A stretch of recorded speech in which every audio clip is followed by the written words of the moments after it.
México está muy complicado. Hay una especie de regreso a la dictadura perfecta. El socialismo del siglo XXI va a tener muchos presidentes. Va a llegar Hugo Chávez, su sucesor Nicolás Maduro, Daniel Ortega en Nicaragua se va a agarrar firmemente del foro, los Kirchner en Argentina, Evo Morales en Bolivia, Rafael Correa en Ecuador, aquí López Obrador. Entonces, así llegamos a fines del 2023 con todo el continente teñido de rojo socialista, con muy poquitas excepciones: Uruguay, Costa Rica, Ecuador. A los políticos que han gobernado históricamente nuestros estados siempre les ha convenido un pueblo embrutecido para poder dominarlo. Aquello de la verdad os hará libres es una cosa muy sabia, porque en la verdad hay libertad. Confío en que si a Javier Milei le va bien en materia económica, ese ejemplo se va a esparcir en otras naciones que no son de izquierda a sus sociedades.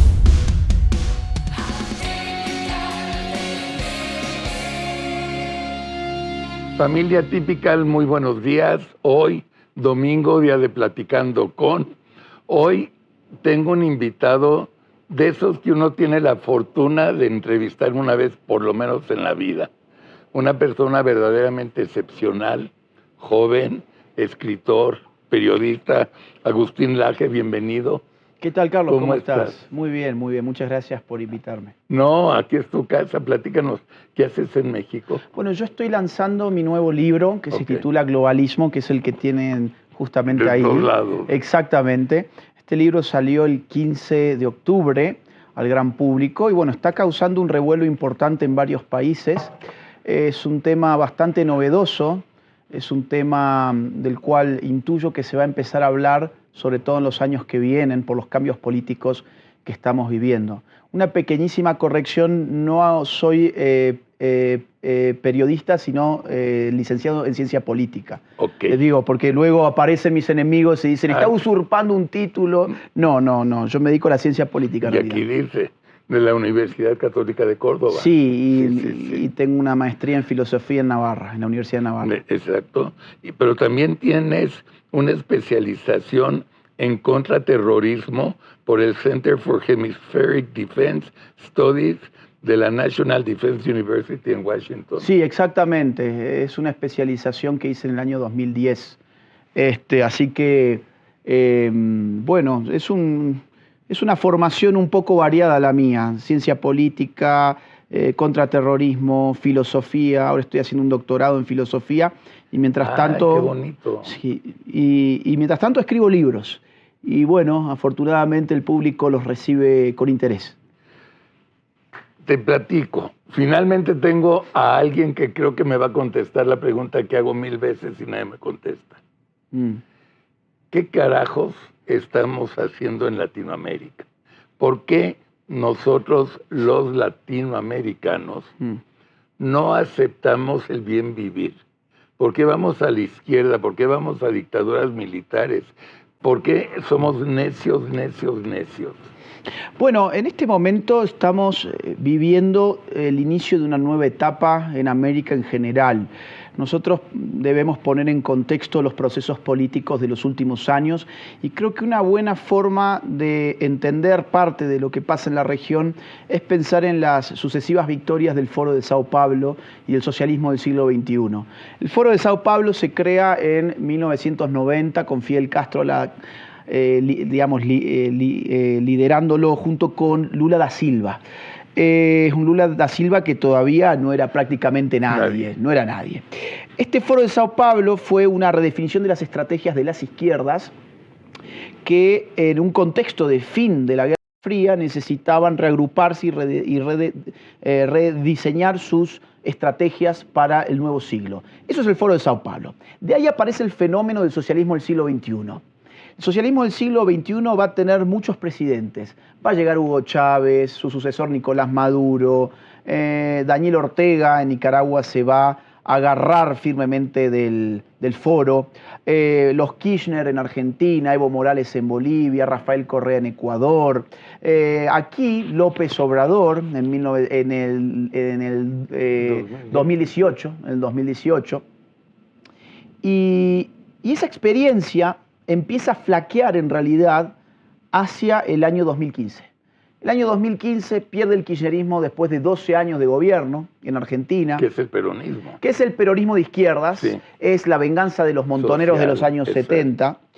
En el caso chileno pronto va a volver Sebastián Piñera en el 18. Un poquito antes va a ganar Donald Trump en el 16, las elecciones en Estados Unidos. En el 18 Bolsonaro en Brasil. Es decir, parece que el socialismo del siglo XXI está de capa caída a partir más o menos del 2015. Además, el Grupo de Lima, que era la contracara, era el contrapeso del Foro de Sao Paulo, constituido por Colombia, por Chile y por Perú, hacen bien su trabajo, no permiten que las izquierdas lleguen al poder. En ese contexto, en ese momento histórico. Todo esto va a cambiar en el 18, con un señor llamado López Obrador, que llega a la presidencia en este país, y no es una casualidad que en el 2019 se forme lo que se llama el Grupo de Puebla. El Grupo de Puebla, creado allá por mediados del 19, va a generar una redefinición estratégica para salir del pozo en el que estaban hundidos en los últimos años los socialistas del siglo XXI. Y van a colocar como presidente del Grupo de Puebla a un señor llamado Alberto Fernández, que iba a ganar las elecciones en Argentina ese mismo año, y ya se sabía porque en agosto le propinó una gran paliza en lo que en Argentina se llaman las PASO, o sea, las internas abiertas y simultáneas que tenemos en Argentina. Le propina una enorme paliza a Mauricio Macri. Ya se sabe en agosto que quien va a volver al poder son los kirchneristas, con Cristina Kirchner como vicepresidente. Entonces colocan en el Grupo de Puebla, insisto, diseñado, pensado y presentado en sociedad en México, pero colocan a un argentino al frente, Alberto Fernández. Y a partir de entonces empezamos a ver una contraofensiva de izquierdas. Por ejemplo, en octubre del 2019, insurgencia indigenista en el Ecuador. A tal punto ponen al gobierno de Lenín Moreno en jaque que tiene que abandonar la capital de Quito y recluirse en Guayaquil. Una semana más tarde, insurgencia revolucionaria en Chile. Sube el metro 4 centavos de dólar, se prende fuego Santiago, se prende fuego Chile, ponen a Piñera contra las cuerdas y terminan sacándole una asamblea constituyente, una nueva constitución que, bueno, al final pasaron los años, intentaron con 2 textos, la sociedad no lo aprobó y eso quedó en nada. ¿Qué más va a pasar? El kirchnerismo gana en Argentina en el 19, vuelve al poder. Pero además va a ganar en Chile por primera vez un izquierdista duro llamado Gabriel Boric, que después no fue tan duro, pero se presentaba como un kirchnerista, como un izquierdista muy duro. Va a ganar también en el Perú un maoísta vinculado a Sendero Luminoso, Pedro Castillo. Claro. Vinculado al terrorismo de los años 80 del Perú. Claro. Y va a ganar en Colombia otro exterrorista llamado Gustavo Petro. Gustavo Petro, del M-19, conocido como miembro de la guerrilla que además pactaba con el narcotráfico de Pablo Escobar para asaltar el Palacio de Justicia, llega a presidir Colombia. Los 3 países que le hacían contrapeso al socialismo del siglo XXI han caído a partir del 19, 20 y 21 en socialismo del siglo XXI. Y para peor, va a ganar también en el 19, 20 mejor dicho, Biden en Estados Unidos, y va a ganar también poco después Lula da Silva, después de que sus amigos los jueces le habilitan que se pueda presentar, le anulan la condena y gana las elecciones en el Brasil. Entonces, así llegamos a fines del 2023 con todo el continente teñido de rojo socialista. Con muy poquitas excepciones, Uruguay, Costa Rica, Ecuador, ¿qué más puede ser? Guatemala no. Guatemala ya no, porque Semilla gana en Guatemala. Sí. Paraguay es una buena resistencia al socialismo, Paraguay sí, pero insisto, El Salvador, listo, 5 países, no vamos más allá de eso, 5 países y aparte chicos, los grandes países de la región socialistas. Entonces, empieza a cambiar esto a fines del 2023, cuando en Argentina en segunda vuelta gana Javier Milei con un 56% de los votos. Ahí eso empieza a cambiar la cosa. En febrero, Bukele se reelige con 85% de los votos en El Salvador. Sin tener derecho a reelección. Exactamente, exactamente. Sí, sí. Y con las elecciones constitucionalmente, como bien dices, se pueden, digamos, poner en tela de juicio. Ahora, no hubo fraude a tal punto que la comunidad internacional estaba ahí esperando ver un fraude y realmente el tipo sacó 85% de los votos. Y después tenemos las elecciones de Estados Unidos, que vuelve Trump y a contrapelo de lo que la prensa en general creía que iba a pasar y las encuestadoras marcaban que era factible, Trump arrasa en los 7 swing states. En los 7. No le deja margen de nada a Kamala Harris, de nada. Y va a asumir con un Congreso favorable y una Corte Suprema favorable y sus últimos 4 años constitucionales. Y voto popular también. Y voto popular Además, también. ganó. Exacto. Entonces, esa es la historia muy resumida desde la década del 90 hasta hoy. Lo he intentado apretar todo lo que puedo, pero nos da un panorama de qué? De que quizás ahora estamos entrando en una nueva etapa. Tenemos una derecha libertaria en el sur, tenemos una... Pero uno tiene. Sí, sí. Argentina. Argentina, pero confío en que si a Javier Milei le va bien en materia económica, ese ejemplo se va a esparcir en otras naciones que no son de izquierda sus sociedades. Por ejemplo, la sociedad chilena no es de izquierdas. No. No lo es. No. A ver, por el agotamiento propio de su clase política tradicional, terminó eligiendo un chico llamado Gabriel Boric. O, por ejemplo, Perú. Perú es anarcocapitalista. En Perú no importa quién gobierne, el mercado funciona y rige el destino de los peruanos, e incluso el mercado informal es lo más importante que esta gente tiene. Claro. Es más, digamos, el peruano puede funcionar sin gobierno si quiere. No es izquierdista el peruano, no lo es muy conservador además.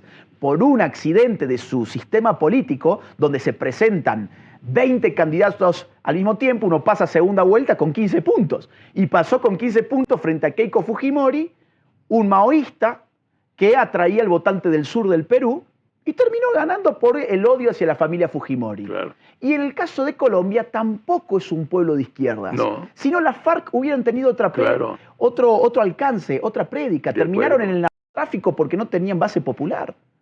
Entonces, digamos, lo que es Perú, Colombia, Chile, que históricamente se enfrentaron al socialismo del siglo XXI, yo estoy convencido de que van a volver a la buena línea.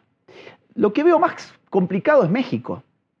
México, aparte, tiene un régimen de 6 años, es mucho tiempo, vienen de 6 años de un populismo de izquierdas que ha sabido comprar a distintos sectores de la sociedad a base de dádivas, al sector de los ancianos, al sector de los jóvenes. Que no estoy tan seguro que tan de izquierda. Hasta la fecha no me convence. Okay. Porque esa no es izquierda. Ok. Es populismo. Es un populismo indefinido. Sí. Habrá que ver ahora con Sheinbaum.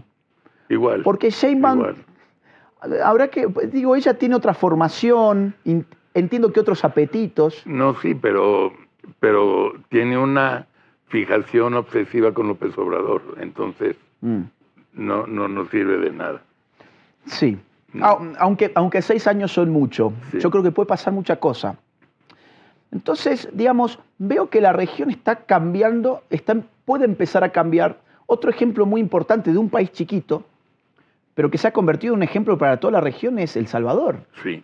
Uno puede estar más a favor o más en contra de las medidas que se han utilizado para combatir al crimen organizado. Ahora, lo cierto es que las poblaciones de nuestra región más horrorizadas por el crimen desean un Bukele en sus propias naciones. Claro. Chile, por ejemplo, Chile pide a gritos un Bukele en este momento. Lo miden a Bukele en Chile. Y en muchos lugares los políticos tratan de hacer espejo con Bukele a ver de qué manera le copian el discurso político. Estamos hablando de El Salvador, un país chiquitito en términos poblacionales, territoriales y económicos. Así que yo veo, ciertos aires de cambio. Todo este diálogo empezó por qué nos pasa que siempre caemos en izquierdas, y yo diría, quizás las cosas puedan cambiar. Quizás que en el futuro venidero las cosas puedan cambiar. Pero, a ver, ¿qué es lo que hace que todo lo que es una hinchada latinoamericana caiga en las mentiras, caiga en las trampas y como idiotas ahí van a votar otra vez por lo pésimo del gobierno anterior? Bueno, o sea, Varias cosas. Son ignorantes, yo no creo, no les importa la política, lo más seguro es que no. Pero estas votaciones tan abrumadoras. Yo creo que son varias cosas. Por un lado, el arte de mantener a los pobres siendo pobres, pero contentos y felices. Exacto. Eso es un arte muy complejo que la izquierda lo sabe usar muy bien a costa de los pagadores de impuestos, por supuesto. La izquierda aumenta impuestos, aumenta regulaciones, infla el tamaño del Estado, nos deja estados elefantiásicos, pero ganan las elecciones porque con ese Estado mantienen a los pobres siempre en su lugar, pero siempre contentos porque las migajas que se caen de la mesa se las envían a ellos y les hacen creer que ese es un buen modo de vida. Y el pobre dice, bueno, tengo que votar al político que me está tirando las migajas porque es todo lo que conozco. Esta es la migaja que merezco. Y eso se combina entonces con una falta tremenda de educación. Porque quien es educado, quien verdaderamente ha recibido educación, no se conforma con una migaja. Y mucho menos con una migaja que el de arriba se la lanza. Quien es educado en valores, en responsabilidad individual, en libertad individual, quiere un buen trabajo, quiere un buen sistema económico que le permita crecer, que le permita democrático. Bueno, entonces, ¿qué pasa? Tenemos una combinación. Por un lado, el clientelismo económico y por otro lado, el adoctrinamiento de los sistemas educativos y de los sistemas informativos del Estado o desinformativos del Estado. Entonces, cuando la sociedad, insisto, es acostumbrada a pensar además con las categorías de las izquierdas, pues obviamente van a ir a votar izquierdas. Si un chico ha crecido toda su vida escuchando que la riqueza es un pastel que simplemente se divide, pues obviamente va a votar al político que le dé la mayor parte o que le ofrezca un pedazo del pastel, cuando en realidad la riqueza no es un pastel dado, sino que es algo que se produce con mecanismos de mercado.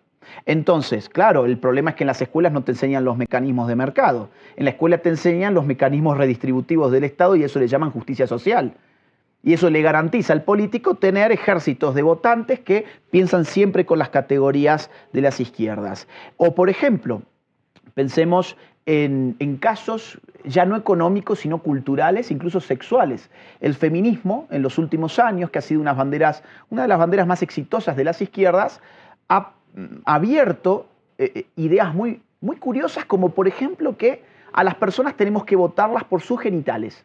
Entonces ahora resulta que lo genial de Sheinbaum es que tiene un tipo de genital femenino.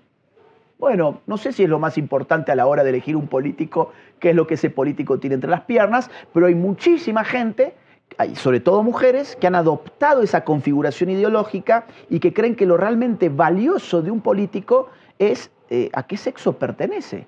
Incluso lo que acabamos de ver en los Estados Unidos, es decir, la brecha del voto femenino que se decantó. ¿Se fue con Trump? Claro, a ver, el voto femenino en realidad se fue con Harris y fue el único voto que Trump no recuperó. Trump recuperó voto de la juventud, voto de las clases bajas, voto hispano, muchísimo voto hispano, y voto incluso afroamericano lo mantuvo. Ahora, voto de la mujer, Harris. Entonces, claro, cuando uno viene con el chip de si sos mujer tenés que votar por izquierdas porque la izquierda es feminista y la derecha se supone que es machista, entonces eso va a tener también impacto electoral. No solo en Estados Unidos, lo ha tenido en Argentina, el caso de Javier Milei también es muy significativo. A Milei lo votaron los jóvenes, los pobres, el interior de la Argentina, pero no lo votaron las mujeres. Y es lo mismo que le pasa, por ejemplo, a un Santiago Abascal en España o lo que le pasa a un José Antonio Kast en Chile, que es la barrera del voto femenino. Bueno, ¿dónde se cultiva eso? En los sistemas educativos, donde desde chicos les están metiendo todo este cuento y desde la prensa hegemónica también, por supuesto. Entonces es un cóctel. Por un lado, el clientelismo económico, las dádivas, las migajas, estarle dando porque es niña hay que darle plata. Porque es anciano hay que darle esta plata también. Porque es mujer hay que darle cupos y porque es trans hay que darle este otro cupo. Entonces, tenés a todo lo que llaman hoy las minorías, digamos, atrapadas en los circuitos del Estado dadivoso, y por otro lado tenés los aparatos de adoctrinamiento, los aparatos ideológicos del Estado, a toda marcha generando ciudadanía que piensa conforme a categorías de izquierdas. En efecto y en consecuencia, pues van a ganar las izquierdas las elecciones. ¿Cuándo puede ganar el centro o la derecha? Bueno, yo soy muy escéptico de que el centro esté en condiciones hoy de dar una batalla electoral exitosa. yo creo que el centro se ha mostrado totalmente agotado. El centro y el centro derecha especialmente está agotado. Vamos a poner algún ejemplo. Uruguay recientemente. Ahorita con la izquierda. Con la izquierda vuelve el Frente Amplio y vuelve en su versión más radical. Sí. En su versión más radical. ¿Y qué tenía al frente? Una centro derecha muy lavada, muy políticamente correcta, que quería jugar a también ser feminista. Pero la feminista no va a ir a votar la copia de mala calidad, va a ir a votar al original. Seguro. Es decir, Seguro. jugar, hacer la copia de mala calidad no tiene ningún sentido. Entonces, Uruguay, vamos a otro ejemplo. Argentina. Bueno, ¿cuál era el centro? El centro en realidad era el macrismo. ¿Por qué? Porque Macri tenía dos candidatos. Patricia Bullrich, centro derecha, Rodríguez Larreta, centro izquierda. Ninguno de los dos ganó. Es más, el centro izquierda ni entró a las generales. Y Patricia Bullrich se quedó en octubre en las generales, se quedó fuera de la segunda vuelta. ¿Quién pasó? Izquierda-derecha. Javier Milei, derecha clara, y Sergio Massa, kirchnerismo claro, izquierda clara. Lo mismo podemos decir en Chile. En Chile el piñerismo en las últimas elecciones quedó cuarto. O sea, el oficialismo queda ni siquiera en tercer lugar, en cuarto lugar. ¿Quiénes pasan a segunda vuelta? Gabriel Boric, una izquierda radicalizada, vinculada a los movimientos estudiantiles radicales de Chile, y por otro lado, José Antonio Kast, lo más de derecha que ha tenido en ese momento Chile. Y así en general ha ocurrido bueno, aquí, el PAN, es decir, el PAN, ¿a quién termina llevando? A Xóchitl, que nadie puede decir que era una candidata de derecha. No. Es más, ella misma, hasta donde yo le he escuchado algunos discursos, se reconocía como una candidata de izquierdas. Entonces uno tenía la izquierda en versión panista, en conjunción con el PRI, y no sé si el PRD creo que también andaba por ahí. Todavía andaba, sí. Exacto, todavía andaba. Y al frente estaba Morena, que era la izquierda gobernante. O bueno, usted me dice es un populismo indeterminado, se lo tomo. Pero esa cosa lavada, políticamente correcta, donde se quiere quedar bien con el discurso del enemigo, que es propio del centro de nuestros días, yo creo que es estéril, no genera nada. Entonces, las dos condiciones en este momento donde nuestras sociedades están divididas en todos los países, no solo en Estados Unidos que acabamos de ver la división, en todos los países la sociedad está fracturada, pues entonces hay izquierdas y hay derechas. Bueno, los juegos electorales venideros están abiertos y habrá que ver qué es lo que tienen para ofrecer países como, insisto, Perú, Chile, Colombia. Pero, a ver, dos ejemplos que todavía me complican más. Sí. México lleva 4 elecciones presidenciales, o sea, 24 años, yendo el 60% del padrón a la elección. 60%. Imagínate. Venezuela, ahorita, fue el 62%. Y era para quitar un pinche dictador de mierda. Y va el 62% igual que acá. Sí, sí. ¿Qué nos pasa? Bueno, hay una falla en el sistema democrático, y eso es lo que nadie se anima a decir. Dímela. Es decir, los padres del sistema democrático moderno fueron los ilustrados del siglo XVIII. Y los ilustrados en el XVIII sabían perfectamente que la condición de la salud pública de una democracia era la educación del pueblo. Un pueblo que está mirando todo el tiempo TikTok, que está hipnotizado con estupideces, que está más dispuesto a votar en la casa de los famosos que movilizarse a las urnas, es un pueblo que merece ser esclavo. No es un pueblo que esté preparado para la democracia. A ver, ¿qué es la democracia? La democracia es el poder en el pueblo. Kratos, poder, demos, pueblo. ¿Cómo empodero al pueblo? Bueno, permitiéndole decidir. Como el pueblo no puede gobernar por sí mismo, porque el pueblo es múltiple, es muy numeroso y cada vez más numeroso además, imagínense ustedes, ¿cuánto tienen? 127 millones más o menos. Bueno, 142. 142 millones. Wow.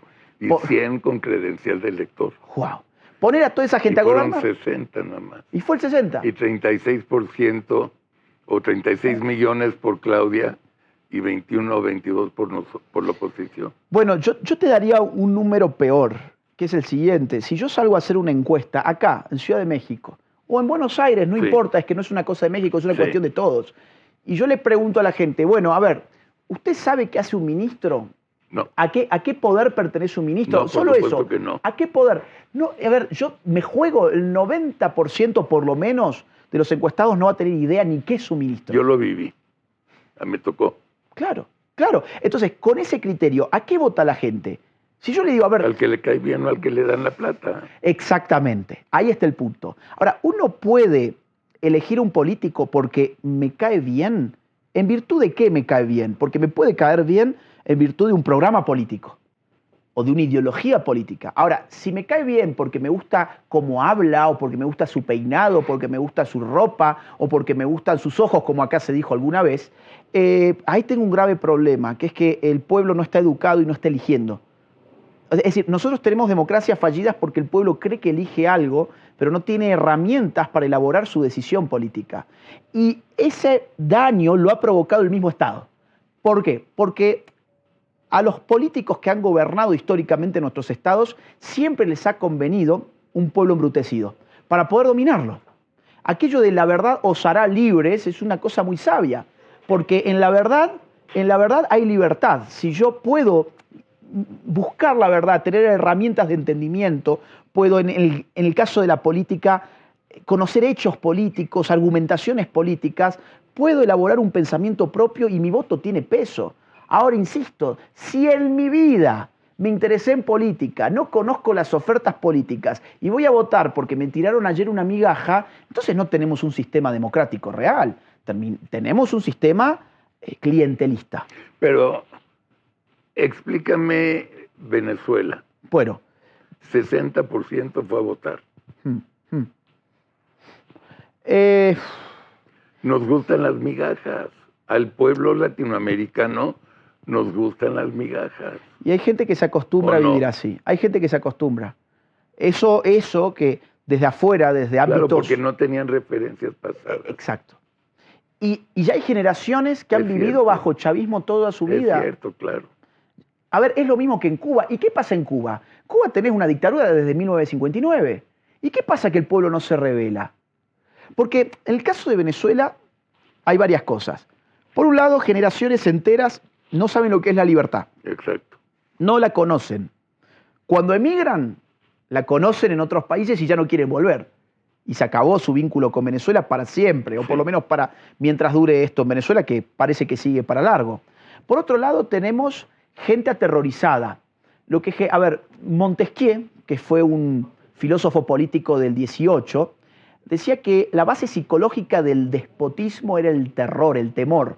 Es decir, ¿dónde funciona el despotismo? ¿Dónde el déspota realmente puede gobernar? Cuando el pueblo está atemorizado. Claro. Bueno, el pueblo venezolano está atemorizado. Claro. Le hicieron fraude en sus narices, lo saben perfectamente, y cuando María Corina Machado convocó a las manifestaciones en contra del fraude, uno miraba las imágenes de la televisión, de la convocatoria, y no llegaban ni a 10.000 personas. Es decir, un partido de fútbol junta más gente que eso. Seguro. Entonces, el temor, el no conocer la libertad, el acostumbramiento, son todos factores. Otro más, la desesperanza. La idea de, ya vivimos este cuento, fuimos a las urnas, incluso hasta intentaron de afuera armar una suerte de gobierno paralelo, un jefe de Estado venezolano paralelo que tampoco funcionó, y al final del día la salida venezolana, esto es muy duro, pero es realmente lo que yo creo, la salida venezolana no pasa ni por la intervención externa, ni por la apertura del sistema democrático. La única forma de voltear a Maduro en este momento es un pueblo decidido a recuperar su libertad. Ahora, es un pueblo desarmado. Claro. Es un pueblo que va a tener que luchar contra los tiranos sin armas. No va a ser una revolución violenta, por lo menos no la del pueblo contra los tiranos, sí la de los tiranos contra el pueblo. Eso va a ser una masacre. Ahora, decía Hegel, en la dialéctica del amo y del esclavo, que el esclavo era esclavo porque no estaba dispuesto a morir. Claro, el esclavo al final del día, esto lo explica Hegel de una manera maravillosa, es el choque de dos personas. Esto es una metáfora filosófica, digamos así, ¿no? Es una idea filosófica. Chocan dos hombres y el que tiene miedo a morir es el que se convierte en esclavo, porque elige su esclavitud en lugar de la muerte. Es decir, la muerte es, digamos así, el horizonte de la práctica política revolucionaria al final del día. Es, ¿estoy dispuesto a morir o no por la libertad de mi pueblo? Bueno, el pueblo venezolano hoy no está dispuesto a morir. El pueblo cubano tampoco está dispuesto a morir. Y Cuba está desde 1959. Y los venezolanos desde la llegada del chavismo a principios de los años 90. ¿Qué va a pasar ahí? No lo sé. Lo que sí estoy seguro que salida democrática no hay, porque ya vemos que no están dispuestos a perder las elecciones, y salida de intervención extranjera no creo que estemos viviendo en tiempos de intervencionismo militar de los Estados Unidos. No, yo tampoco. Creo que, de hecho, creo que Estados Unidos, aunque tengas dictador, si tienes negocios de petróleo y les vendes barriles, claro, es más importante que pinche... Claro. Y hay otra variable, que ahí está metido Rusia, claro, está metido China, está metido Irán. Entonces, enfrentar a Maduro es enfrentar a aquella parte del mundo también. Pero perdió. Pero claro, ¿dónde están las actas?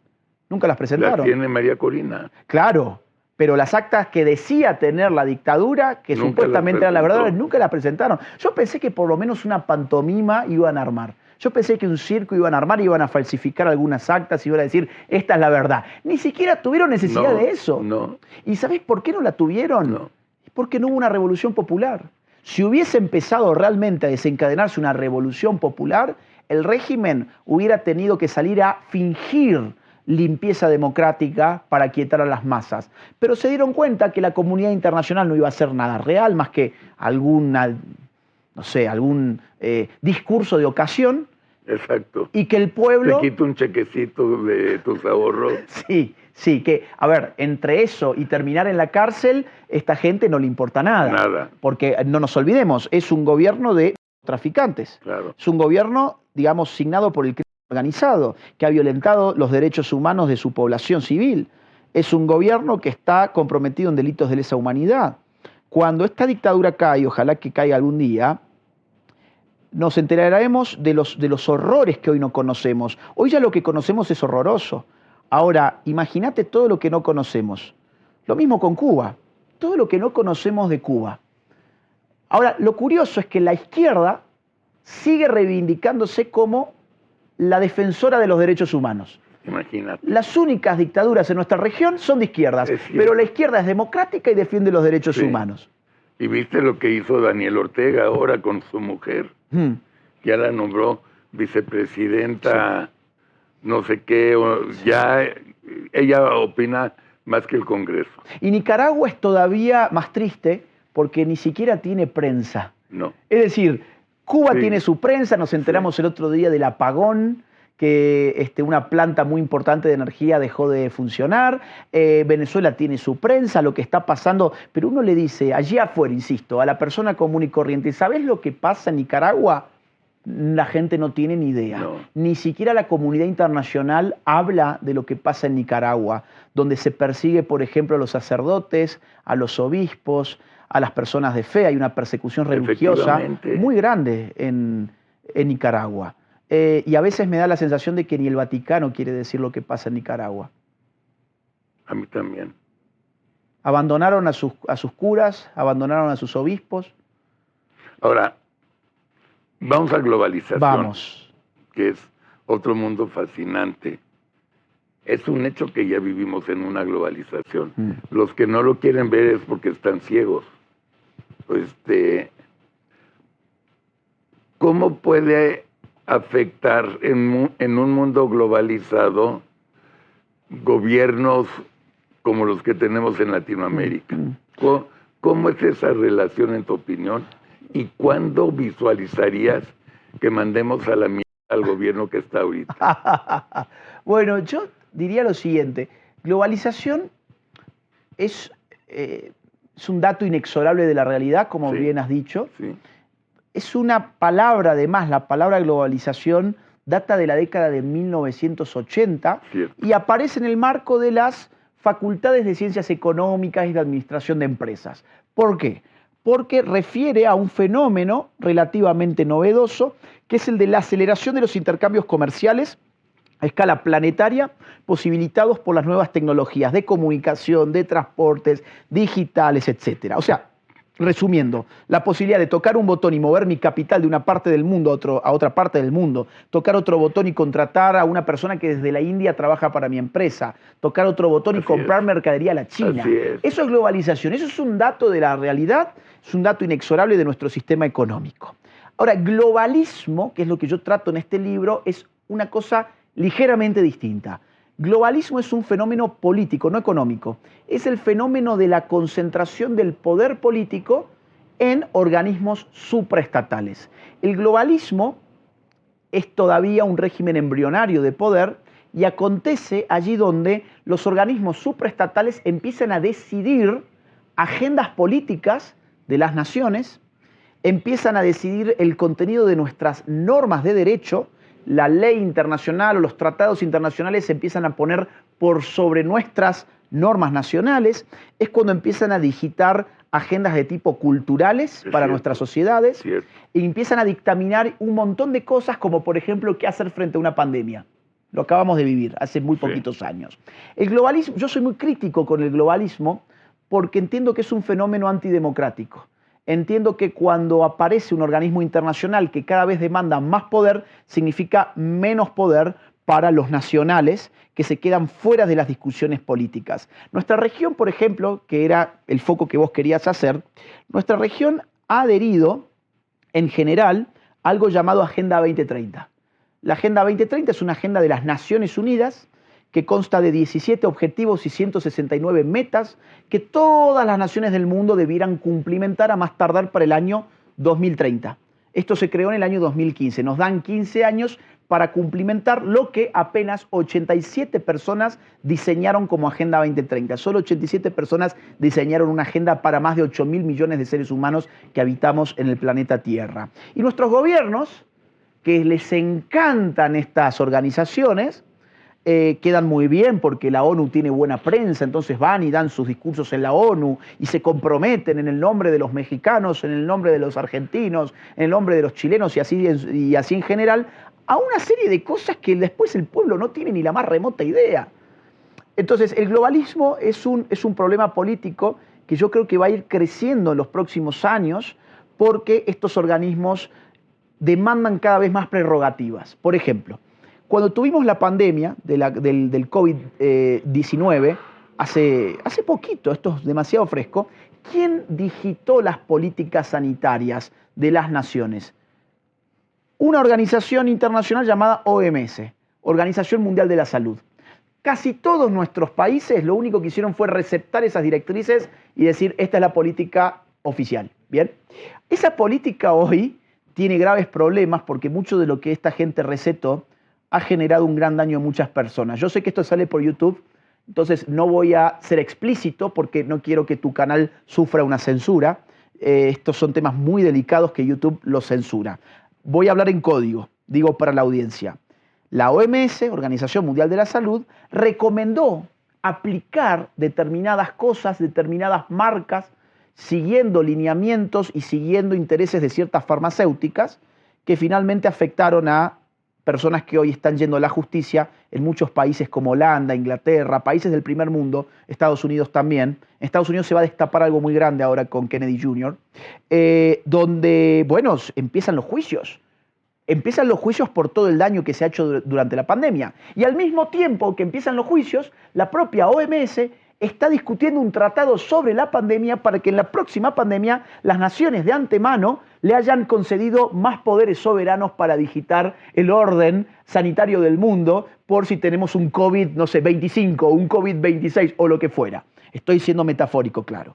Entonces, eso es el globalismo, de eso habla mi libro. Yo no soy una antiglobalización, es decir, la globalización como fenómeno económico es maravilloso, digamos, abre muchas puertas, abre la competencia, mejora los mercados, etc. Ahora, globalismo como fenómeno político sí lo veo muy peligroso porque concentra el poder político en órganos supraestatales que después no podemos controlar. No lo había pensado así, pero tiene mucho sentido lo que estás diciendo. Tienes razón. Lo que pasa es que toda nuestra tradición liberal ha sido la tradición de buscar cómo limitamos al poder político. La idea de república, división de poderes, ¿cómo limitamos al monarca absoluto del cual hablaba Hobbes, a favor, por supuesto? ¿Cómo limitamos al tirano a través de derechos naturales consagrados en constituciones nacionales? Digamos, la idea de tener un marco normativo férreo que reconozca derechos inalienables que no se puedan modificar bajo condiciones muy estrictas. La idea, por ejemplo, de la democracia representativa. Alternemos el poder cada cierta cantidad de años y que el pueblo vaya a elegir. Todos estos mecanismos que se empiezan a diseñar más o menos a partir del siglo XVIII en adelante, son mecanismos que solamente pueden operar para limitar al Estado nacional. Ahora, cuando hablamos de organizaciones supranacionales que no tienen territorio, que no tienen pueblo, que no están limitadas a una constitución, que no tienen unidad nacional, sino que es una pluralidad de élites que dominan naciones, ¿cómo los limitamos?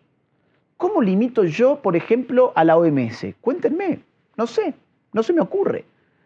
¿Cómo limito yo a gente que me diseña la Agenda 2045, que es ahora la sucesión de la 2030, que se puso en marcha en septiembre de este año, va hasta el año 2045, y que ahora me dicen, por ejemplo, de que el poder político tiene que empezar a buscar la manera de limitar las redes sociales? Ahora quieren que el poder político limite las redes sociales en nombre de la lucha contra las fake news y contra la desinformación. Desde la ONU lo están diciendo. Y desde la OEA, hace pocos meses yo... Porque les conviene. Pero claro. Y porque se están dando cuenta que en las redes sociales la gente se puede despertar. Y que ya no es tan fácil. Lo cual es cierto. Claro. Se puede despertar. Aparte, a ver, es muy peligrosa la idea de que el político tiene que garantizar la verdad. Porque el político ha sido históricamente enemigo de la verdad. El político es el que condenó a Sócrates a muerte. Claro. La primera doctrina de ciencia política, en un sentido estricto, fue la de Maquiavelo, quien recomendaba al político mentir. Los ilustrados del siglo XVIII se enfrentaron a los monarcas absolutos luchando contra los prejuicios y contra las mentiras de las monarquías absolutas. Es cierto. Más aún, los totalitarismos del siglo XX, el nazismo y el comunismo, se basaron en mentiras. Y el franquismo. Se basaron en doctrinas absolutas que falseaban la realidad. Sí. Que tenían... el pueblo ignorante decía, no sabía. Exactamente. Y no cuestionaba. Exactamente. Entonces, como ahora... hoy no cuestionan tampoco. Y ahora en el Ten migajas, coño, me están dando de comer. Y ahora en el siglo XXI somos tan tontos que le queremos dar a los mismos políticos la potestad de limitar nuestras redes sociales en nombre de la lucha contra las fake news. Miren, fake news ha habido siempre. Mentira ha habido siempre. Es cierto. En todo caso, lo que ocurre ahora es que hay, digamos así, una democratización de la posibilidad de mentir en el espacio público, pero también están los instrumentos para desenmascarar la mentira de manera automática. Hoy no es fácil mentir en redes sociales. No es cierto que sea fácil mentir. No, no es. Si yo ahora lanzo un tuit con una mentira alevosa, no va a pasar ni 10 minutos. Te la callan en un minuto. Me la callan en un minuto. ¿Cuál es el terror entonces de esta gente? El terror es que el político ya no puede mentir tan abiertamente. Claro. Lo callan en un minuto en las redes sociales. El periodista tradicional, que antes podía mentir sin réplica, hoy te lo replican en 2 minutos en las redes sociales. Sí, es cierto. Los organismos internacionales que pensaban que la Agenda 2030 podía pasar sin debate... Y la Agenda 2030 ya no va a ser Agenda 2030 entonces. Va a ser 2045. ¿Cuándo la corrieron? 15 años. Septiembre de este año. Acaba de pasar. Acaba de pasar. ¿Y por qué pasó? Y esto es lo más divertido de todo. Porque la propia ONU dice está fracasando la Agenda 2030, el 80% de nuestras metas no se están cumpliendo y en muchas de ellas muy importantes estamos peor que en el 2015. Por ejemplo, ellos tienen la meta de hambre cero. Bueno, hoy hay más hambre que en el 2015, que fue cuando empezó Agenda 2030. Tienen la meta de paz mundial. Hoy hay más que en el 2015, cuando empezó Agenda 2030. Claro. Educación de calidad. Hoy la educación, como consecuencia de la pandemia, entre otras cosas, está más deteriorada de lo que estaba en el 2015, cuando empezó Agenda 2030. Entonces, ¿la ONU qué dice? Dice, las naciones han fracasado en su misión de cumplir Agenda 2030. Los culpables son ustedes, no nosotros. La ONU nunca tiene la culpa de nada. Por lo tanto, tenemos que estirar el plazo hasta el 2045 y agregar nuevos puntos. ¿Qué van a agregar? Lo que te mencioné, redes sociales, van a agregar derechos indígenas, la idea de que el derecho indígena se debe respetar dentro del contexto del Estado-Nación, con lo cual parte la idea de igualdad ante la ley, porque ahora vamos a regirnos por marcos normativos distintos. Si el que dice que es indígena se puede acoger a su propio derecho y yo me tengo que acoger al derecho del Estado Nacional, hay una contradicción de derechos en el cual, o casualidad, el Estado ya no es soberano, porque es soberano aquel que puede dictar la ley. Y el Estado ya no va a dictar la ley para su población, sino que su población se puede dar a sí misma la ley, reivindicando orígenes antiquísimos y tradiciones antiquísimas. Entonces, por otro lado, uno más que es muy interesante. Están queriendo armar un sistema tributario global. La idea de que las empresas grandes tienen que pagar impuestos no solo al Estado Nacional, sino a los organismos internacionales. Si eres transnacional. Así, exactamente. Sí. A los organismos internacionales para que ellos redistribuyan la riqueza. Sí. Bueno, lo que está pasando es bravo. Lo que está pasando por ahora, a ver, tiene muy buen marketing, se lo publicita muy bien, lo hacen con lindos colores, con palabras bonitas, siempre con caritas sonrientes, siempre con muy buena onda y con muy buen ánimo. Pero es complicado porque ese tipo de régimen político en el cual empiezan a tomar decisiones actores supraestatales es un régimen que no lo podés controlar. Es un régimen que por definición no lo controlás, porque no es democrático, no es republicano, no es representativo, no es constitucional. ¿Tú tienes la idea, como mi mujer y yo tenemos, de que hay así como allá arriba, hasta arriba, habrá 5 o 10 tíos que son los que dicen que debe pasar? Bueno, yo creo que a veces eso nos puede llevar a algún tipo de teoría de conspiración. Conspiración, y, sí. que la gente pueda decir, bueno, esto que están hablando ya pierde sentido. Yo te diría lo siguiente, que hay conspiraciones en política, es evidente que siempre las ha habido, porque la conspiración significa acordar por lo bajo. Conspirare significa, claro. La palabra, claro. Claro, conspirare significa claro, respirar, claro, ¿no? En conjunto. Conspirare claro, es respirar en conjunto. ¿Qué es conspirar? Es acordar por lo bajo, y la política claro, es conspiración, por definición. Ahora, ¿qué es una teoría de la conspiración? Es que yo pueda suponer qué es lo que se ha acordado sin tener los datos en la mano. Entonces yo no hago teoría de la conspiración porque yo siempre me aboco únicamente a los hechos que surgen de los informes oficiales y públicos. Ahora bien, en función de los informes abiertos, públicos y oficiales, yo te diría lo siguiente. Hay organismos muy importantes en los que se define lo que ellos mismos llaman la agenda global. Uno de ellos es el Foro Económico Mundial, el Foro de Davos.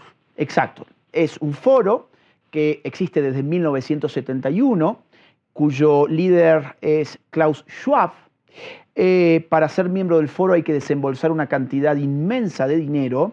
Allí están las corporaciones más importantes del mundo. Allí están magnates como Bill Gates, están magnates como George Soros, están las grandes ONGs y las grandes fundaciones que al mismo tiempo están todas metidas en la ONU. ¿Qué hace el Foro Económico Mundial de manera abierta? Ellos dicen que definen lo que se llama ciudadanía global, que vendría a ser la capacidad política de un actor internacional de determinar el contenido de la agenda del mundo. Eso es algo que ellos dicen, no lo digo yo. O sea, tu intuición es bastante acertada, solo que yo no diría que son 5. Están dentro de una organización donde esta gente se reúne. Ahora, siendo miembro del foro, lo otro que te puedo decir es que vos vas a tener un cartelito acá, una especie de credencial con un color. Vos llegás al foro de Davos, todos llegan en sus jets claro, privados claro, para luego decir de que hay que reducir la contaminación. Claro. Es increíble. Llega Greta Thunberg, por ejemplo, a decirnos que hay que limitar los vuelos privados y llega junto con magnates que todos llegaron con sus aviones privados. Bien. Entonces, esta gente tiene su cartelito con un colorcito. Y ese color te habilita a entrar a una sala o a otra. Los miembros de, digamos así, del llano pues entrarán a ciertas conferencias. Los miembros más reputados entran a otro tipo de salas de negociación. ¿Qué se habla en esas salas de negociación y en esas reuniones? Pues la verdad que no tengo idea porque no me dedico justamente a teorías de la conspiración. De lo único que yo puedo hablar es de lo que está publicado. Y por ejemplo, ¿qué está publicado? Bueno, que parte de la junta directiva del foro tuvo una gran participación en la definición de lo que se llama Agenda 2030, que es lo de lo que hablábamos recién. Insisto, junta directiva del foro definiendo los objetivos de la Agenda 2030. El Foro Económico Mundial además tiene otros proyectos. Por ejemplo, la Cuarta Revolución Industrial. La Cuarta Revolución Industrial es esta conjunción de tecnologías de inteligencia artificial, nanotecnología, biotecnología, transhumanismo, todo este tipo, Big Data, todo ese tipo de cosas. Y el Foro Económico Mundial dice, oigan, esta revolución industrial la tenemos que dirigir nosotros. Las revoluciones industriales pasadas no las dirigió nadie, fueron productos espontáneos del sistema capitalista. Ahora, ellos quieren dirigir, ¿para qué? Para concentrar ese tipo de tecnologías y darle el uso que ellos quieren darle. Otro tipo de iniciativa que tiene el Foro Económico Mundial se llama Informes de Riesgos Globales.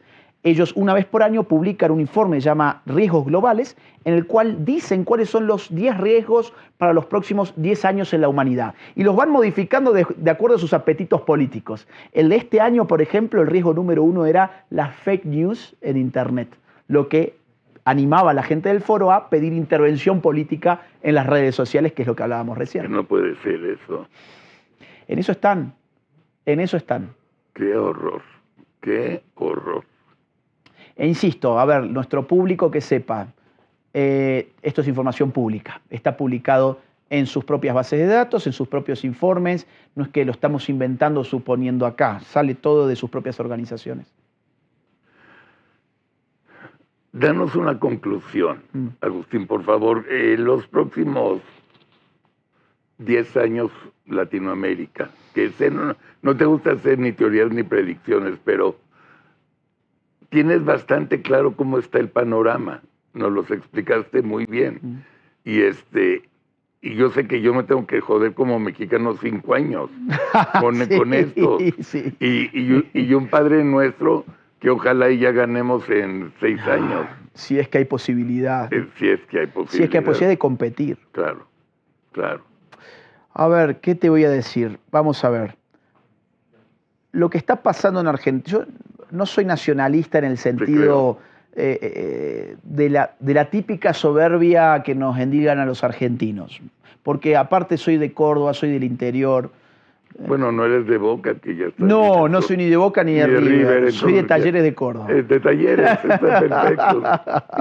Entonces, a ver, con mucha humildad lo digo esto. Sí. Creo que lo que pase en Argentina va a ser importante para varias naciones. Fundamentalmente para las que mencioné con especial énfasis hace un rato. Sí. Colombia, Perú, Chile. Se está mirando mucho a la Argentina. Más no México. Brasil. Sí. Brasil, que Lula está haciendo un desastre en este momento. Las últimas elecciones la ganó el bolsonarismo en Brasil. Sí. La de los alcaldes. México está muy complicado. Porque yo no soy experto en política mexicana. A mí me gusta aclarar cuando los temas los manejo con una investigación fuerte. No soy experto en política mexicana, pero me da la sensación, usted me dirá si es así o no, de que hay una especie de regreso a la dictadura perfecta. Sí. Es decir, es el viejo esquema de la hegemonía donde un partido duraba décadas. Hay una enorme diferencia. El PRI sí sabe gobernar. Tenía una gran idea de lo que era gobernar. El PAN tampoco lo hizo mal y siempre fue dentro de la democracia o la dictadura perfecta, pero no vivías en la cabeza de estos vengadores de mierda. Sí. Es como otra que son los resentidos sociales. Sociales de quinta, sí. Vengativos. Era otra cosa. Sí, porque aparte ellos se agarran de paradigmas nuevos que fragmentan a la sociedad, claro. Que es lo que se llama actualmente las agendas woke. Yo diría, claro, son woke estos tipos y entonces usan esas ideologías para fracturar a la gente, claro, y para cultivar el resentimiento social. Ellos viven del resentimiento porque la izquierda es la religión laica de los resentidos sociales. Otra vez. Es la religión laica de los resentidos sociales. Muy bueno. Pero Muy a ver, buena. esa definición tiene una explicación, y es que el resentimiento es el producto de un fracaso mal llevado. Todos fracasamos en la vida, todos, no hay excepción, nadie es perfecto. Incluso Messi, ¿cuántas copas del mundo fracasó? Sí. Bueno, hasta que se le dio. Pero, a ver, y cuando uno fracasa... Igual y no se le daba también. Claro, exacto, y por ahí no se le daba. Pero es Messi. Y por ahí no se daba. Y bueno, pero, claro, a ver, a lo que voy, cualquier persona, incluso la que más se admira, puse el caso de Messi porque en Argentina se admira especialmente a Messi. Y como vengo de ahí, bueno, tengo esa imagen, ¿no? Digamos así que el fracaso es algo propio de la condición humana. Vamos a fracasar, no siempre vamos a ganar. Ahora, el problema es cómo explico mi fracaso.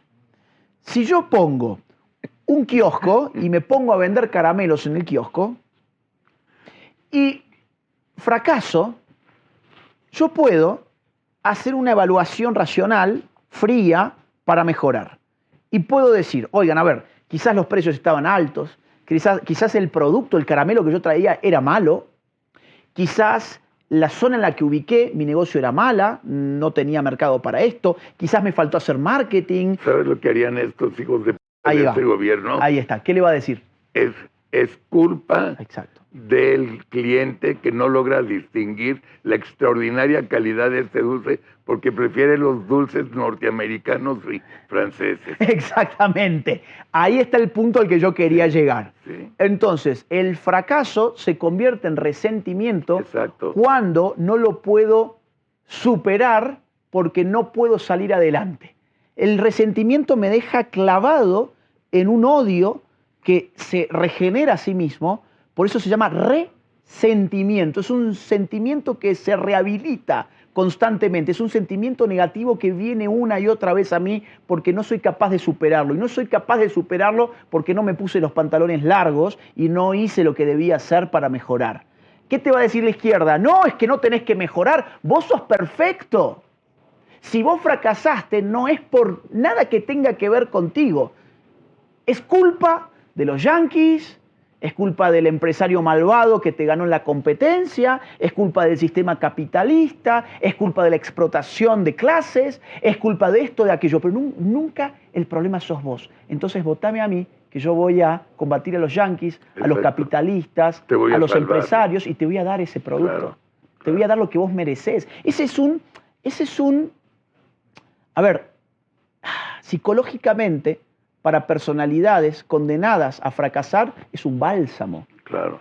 Porque es, yo no tengo que mejorar, yo no tengo que... No, él me va a hacer mejorar, claro, porque él reconoce en mí. Claro. Entonces, a ver, sé que nos hemos ido por las ramas, pero digo, ¿qué va a pasar en la región en los próximos años? Insisto, lo que pasa en Argentina va a ser importante para la región. El Salvador está siendo importante en términos de seguridad porque ha mostrado que donde no se combate el crimen organizado es posible que haya un acuerdo entre la casta política y los delincuentes organizados. Por otro lado, Estados Unidos, 4 años de Trump, no van a ser los del 2016 en adelante, ¿eh? Estos son 4 años fuertes. Punto. O sea, va a por todo. Sí. Decimos en Argentina, toda la carne al asador. Sí. Congreso trumpista, Sí. mayoría popular, Corte Suprema y los últimos 4 años constitucionales. Y senadores. Senadores, Congresos exacto. Y senadores. Entonces lo que allí va a haber una política muy fuerte contra el globalismo, contra el wokeismo, y ojalá también que esta vez miren un poquito más a América Latina, cosa que no se hizo mucho en la gestión anterior. Ya se acabó el programa. 2 promesas, Agustín. Hay que tener, cuando empiecen otra vez conflictos latinoamericanos, tendremos una conferencia en Zoom, hacemos un programa especial. Sí. ¿Te apetece? Me sumo con todo gusto. Por favor. Me avisan y yo me sumo. Sí. Y ya está, en globalismo está en todas las tiendas, supongo. Está en todas, es muy fácil de conseguir aquí en México, muy fácil. Y si no lo compran por kilo. Son 600 páginas, pero invito a la gente que se anime a leerlo, porque son las discusiones que vienen. ¿Cuánto tiempo te llevó? 1 año y medio, pero bueno, muchas lecturas de ahí ya las había hecho para otro tipo de investigaciones. Yo ya venía trabajando el tema digamos, de hace bastante tiempo, pero concentrado en este libro 1 año y medio.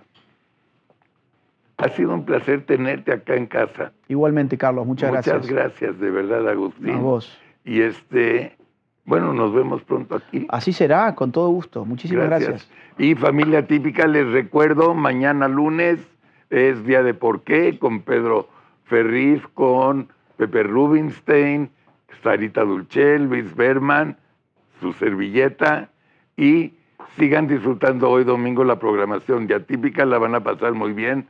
Los quiero. Agustín Laje, gracias. A vos. Y mucho éxito. Muy amable, gracias. Gracias.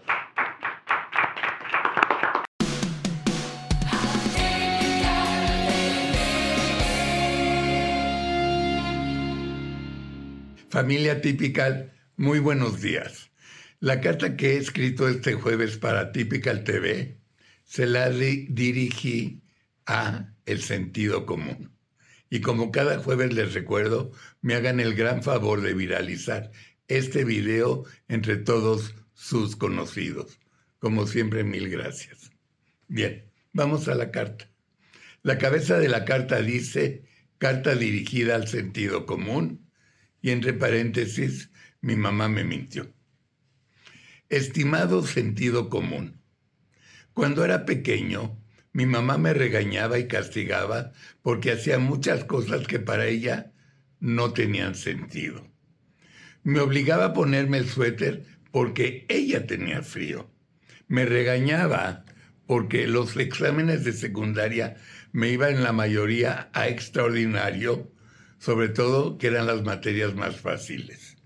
Y en las materias más difíciles siempre las aprobaba con un 8, 9 o 10. Mi mamá siempre me gritaba diciéndome que por qué no me concentraba en las materias más fáciles. Nunca le pude contestar porque yo mismo no tenía ni la más remota idea que decirle. Y así, con el paso del tiempo, fui creciendo y leyendo día con día más a Sherlock Holmes y James Bond. Y sí, al día de hoy me sigo comiendo de todos los estrenos de este género de historias, ya sea en cine, TV o en streaming. Así de grande es mi fascinación por estas narrativas. Y mientras más complicadas eran las historias, más rápido sabía quién había sido el asesino. Pero en fin, familia típica, esta carta semanal no es para platicarles parte de mis secretos, sino más bien para compartir con ustedes algunos misterios que no he logrado resolver en el segundo de la 4T, como por ejemplo, ¿por qué segundo piso y no 18º? Les comparto. ¿Por qué Andrés y Claudia vivió o vive en un palacio en lugar de vivir modestamente en Los Pinos? Sobre todo cuando ellos dijeron que Los Pinos era un lugar fifí. ¿Por qué Andrés y Claudia dijeron que no iban a tener seguridad durante todo su mandato?